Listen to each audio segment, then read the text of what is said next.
Hello, my dear students. I heartily welcome you all in this session, our subject science, class 8th standard.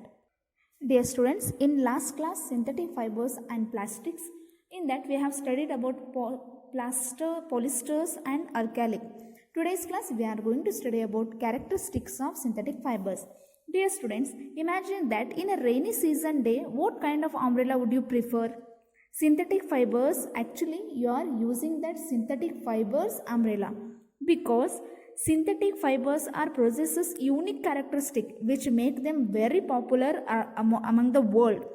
So many people prefer the dress materials and other synthetic only because it dry up quickly and are durable and are less expensive and readily they are available, and it is easy to maintain and easy to wash, so they perform special unit characters, so everybody prefer the synthetic fibers. Do synthetic fibers soak less or more water than the natural fibers? Do they take less?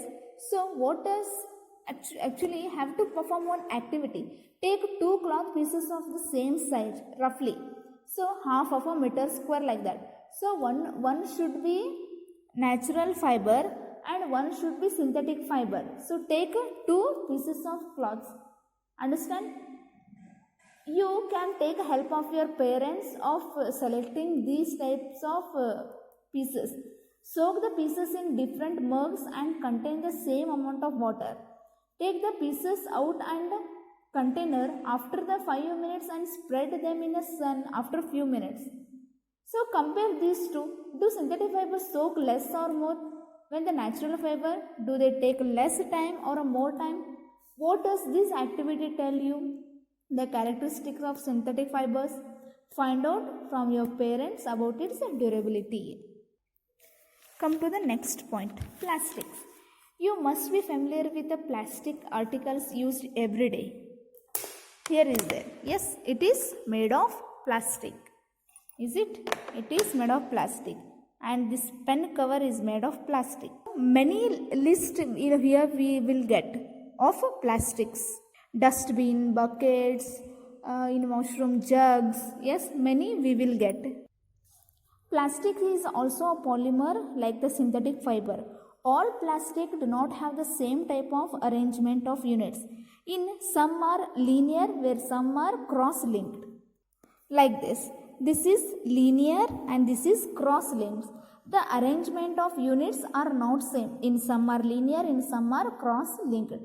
Plastic articles are available in possible shapes and sizes as we know. Here many examples are there. Chair, bucket, this vehicle, and this one it is dustbin. Many articles we will get in many shape, in many colors we will get. So have you wonder how is it possible? Is it so? In fact, is that a plastic easily moldable, that is can be shaped in any form?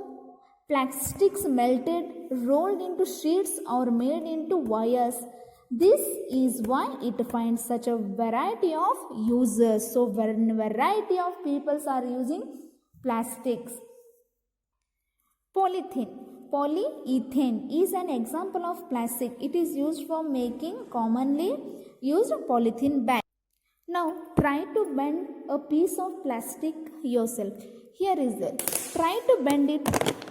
It can bend easily. Try to bend this. It is not possible to bend easily. So observe that some plastic articles can be bent easily while some break when forced into bend.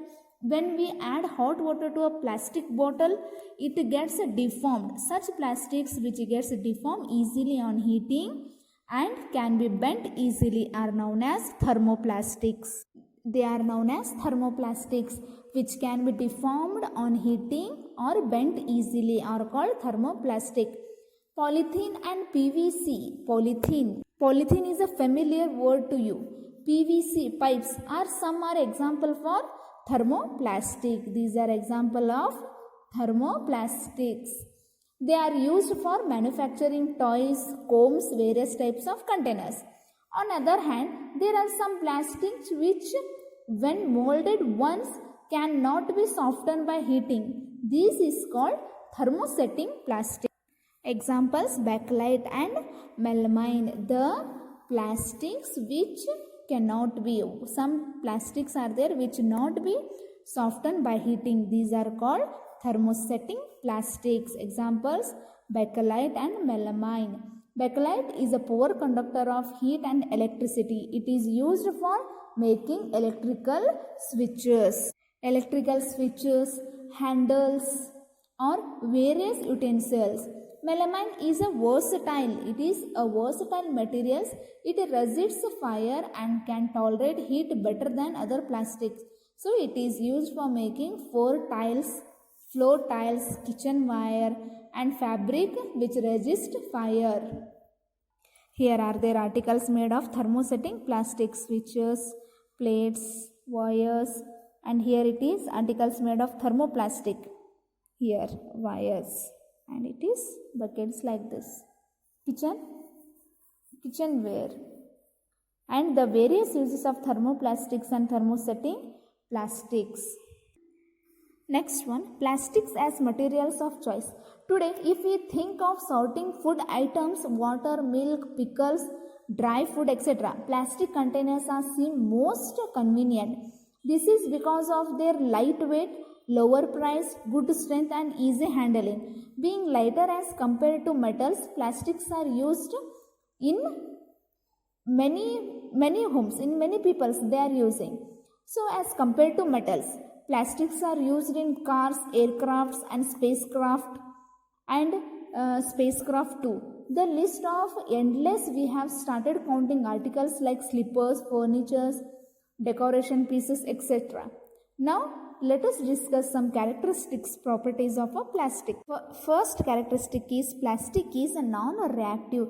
You know that metals like iron get rusted means jangu hidiudu, like we will tell jangu, like that, rusted, when left exposed to moisture and air. But plastic do not react with water and air. They are not corroded easily.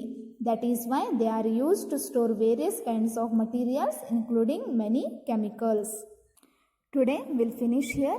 Your homework: what are synthetic fibers? What is polymers? Write the characteristics of synthetic fibers. What is thermoplastics and thermosetting plastics? Explain with example. This is your homework. Write the answers. Thank you.